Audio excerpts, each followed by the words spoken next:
নমস্কার বন্ধুরা, আমি অনির্বাণ বিশ্বাস, assistant commissioner of revenue WBCS. এর আগে আমি দুটো ভিডিও এনেছিলাম ইকোনমিক্স এমসিকিউ এর উপর। আজকে আমি তৃতীয় ভিডিও আনছি। এগুলো আসন্ন ডব্লিউবিসিএস প্রিলিমিনারির জন্য খুব গুরুত্বপূর্ণ। তো চলো শুরু করা যাক।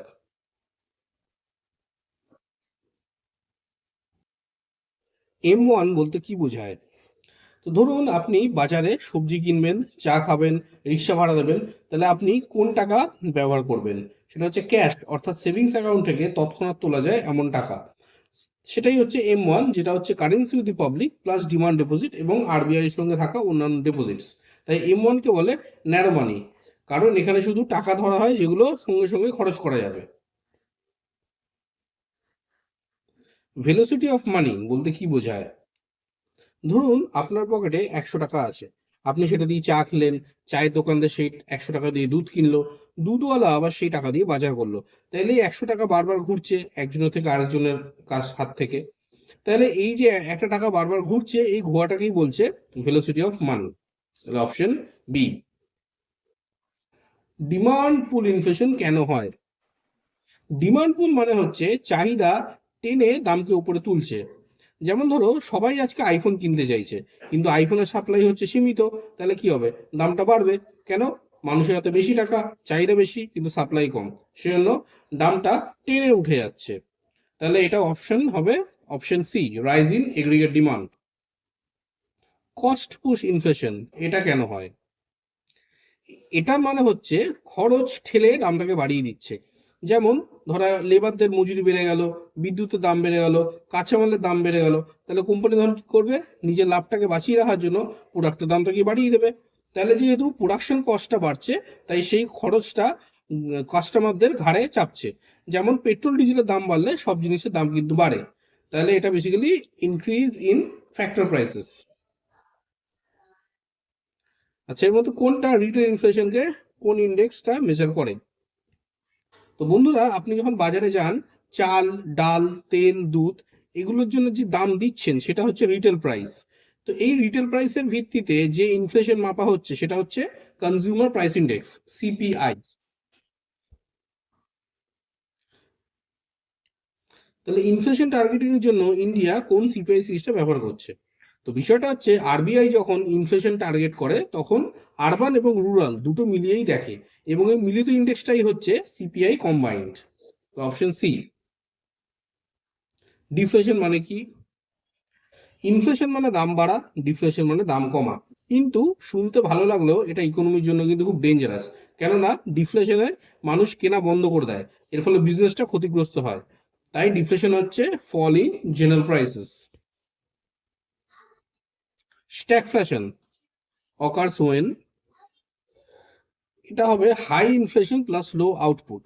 স্ট্যাগফ্লেশন মানে হচ্ছে যেখানে গ্রোথ নেই এবং তার সাথে ইনফ্লেশন অর্থাৎ দাম বাড়ছে, মানে ইকোনমি দাঁড়িয়ে আছে কিন্তু দাম দৌড়ে দৌড়ে বাড়ছে। এটা কিন্তু সবচেয়ে ভয়ানক অবস্থা। এক্সচেঞ্জ রেট, কোন এক্সচেঞ্জ রেটটা ইন্ডিয়া ফলো করে?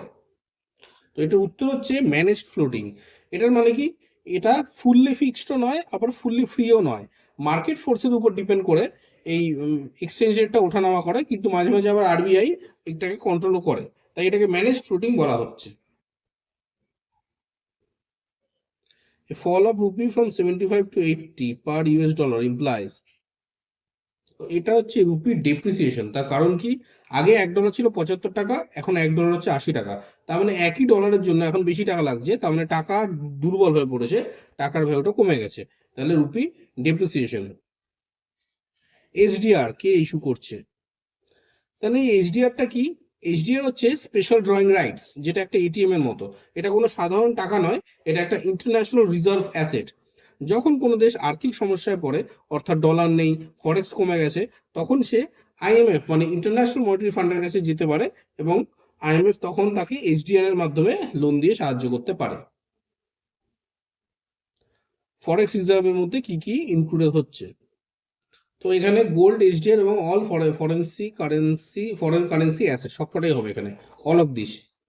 হ্যাঁ, তাহলে বিদেশি মুদ্রা, এইচডিআর এবং গোল্ড সবকটাই কিন্তু ফরেক্স এর মধ্যে পড়ে। হট মানি কোনটাকে রেফার করছে? তো এটা যদি সহজ ভাষায় আমি এক্সপ্লেন করি, হট মানি হচ্ছে এমন একটা টাকা যেটা গরম কড়াইয়ের মতন লাফায়। মানে ধরো আজকে ভারতে সুদ বেশি, ভারতে ঢুকে পড়লো, কালকে যদি আমেরিকায় সুদ বেশি হয়, ভারত থেকে বেরিয়ে আমেরিকায় চলে যাবে। তার মানে এটা লং টার্মের জন্য নয় বা প্রোডাকশনের জন্য নয়, শুধু লাভ দেখেই ঢোকে আর বেরোয়। তাহলে short term speculative capital flows, এটা হচ্ছে অ্যান্সার। ফেমা রিপ্লেসড কোনটাকে? ফেমা কোনটাকে রিপ্লেস করেছে? তো ফেমা রিপ্লেস করেছে ফেরাকে। ফেরা মানে ফরেন এক্সচেঞ্জ রেগুলেশন অ্যাক্ট। ফেরা কিন্তু খুব রিজিড ছিল এবং খুব কড়া একটা আইন ছিল।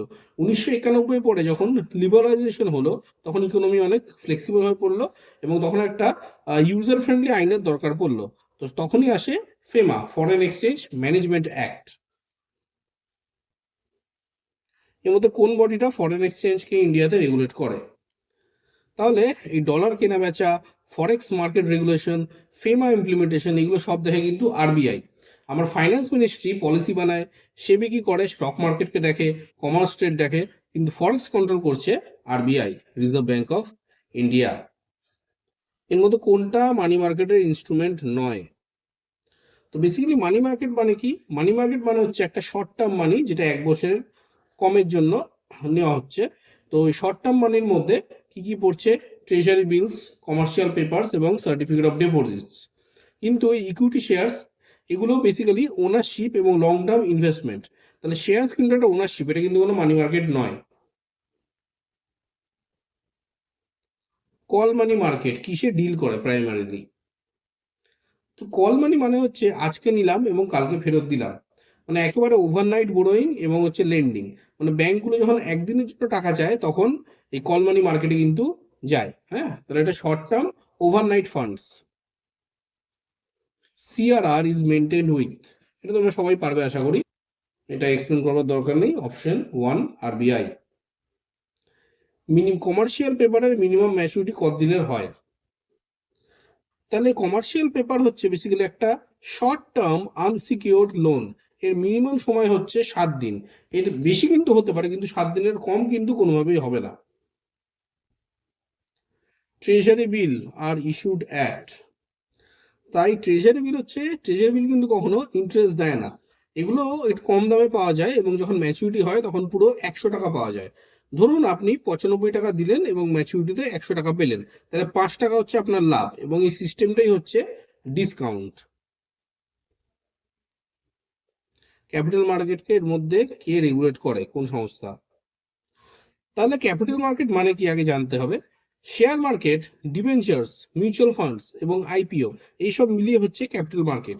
তাহলে এই যে বিশাল বাজার, এটা কে দেখে যাতে কোনো রকম চুরি, জালিয়াতি বা ফ্রড না হয়? তো এটা দেখে SEBI, security and exchange board of India. Sensex কি কি নিয়ে হয়? তা সেন্সেক্স হলো বোম্বে স্টক এক্সচেঞ্জের একটা ইন্ডেক্স। এটা বানানো হয়েছে দেশের 30খানা সবচেয়ে বড় এবং সবচেয়ে শক্তিশালী ট্রাস্টেড কোম্পানি নিয়ে।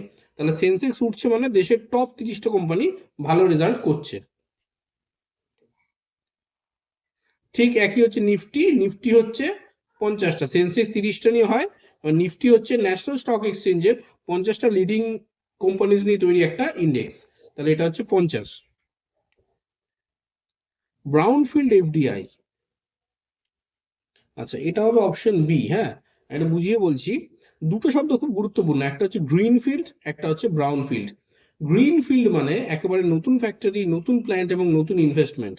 ব্রাউন ফিল্ড মানে হচ্ছে আগে থেকেই আছে এমন কোম্পানি বা ফ্যাক্টরিকে কিনে নেওয়া।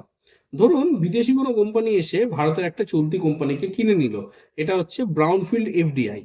আমরা রিয়েল লাইফ যদি এক্সাম্পল বলি, যে পুরোনো বাড়ি কিনে নিয়ে রিনোভেট করা, সেটাকে বলছে ব্রাউন ফিল্ড। আর নতুন জমিতে বাড়ি বানানো, সেটা হচ্ছে গ্রিন ফিল্ড। ওকে।